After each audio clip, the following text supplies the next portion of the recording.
Sleepwalk by Santo and Johnny, or maybe it's The Shadows. Either way, it's a really great song, super cool from the 50s, very spooky and eerie, and it's a lot of fun to play. So this is the beginner version. I'm going to show you the chords, but a couple of those notes if we have time. So there's no capo on this one, and we begin with a C major. Now, you can play a C major like that, sort of palm mute it and get that effect, or you can play a regular C major to A minor, F minor. So this is a hard one. I use my thumb. You can bar it if you want to.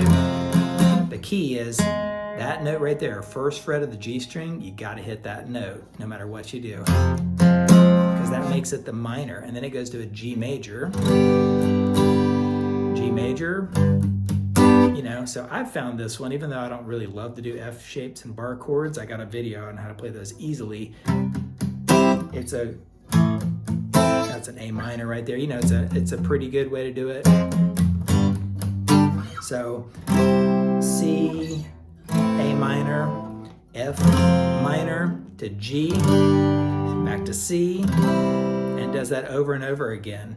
And then it goes at the end of that whole thing, it goes F major this time to C.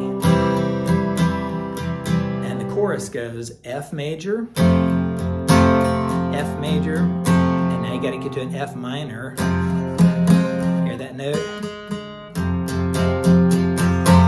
To C, F major, C, F major,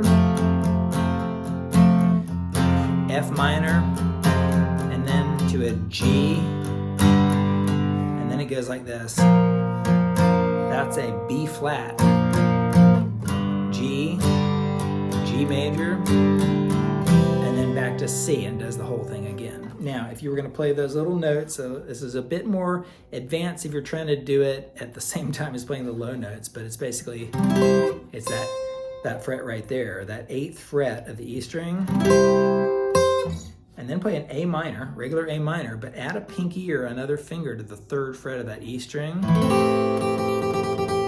Then you play the F sharp minor,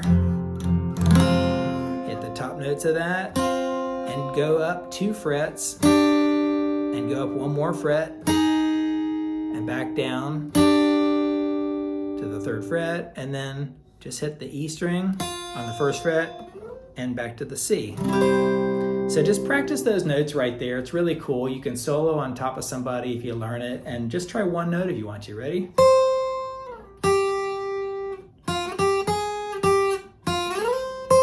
That was one finger just exploring that E string. Tell me what you think in the comments if you can do those, and if not, keep going, keep practicing and try it. It's a lot of fun, but even if you do the chords version, you know, great song. Catch you next time for some more 3-minute lessons. See ya.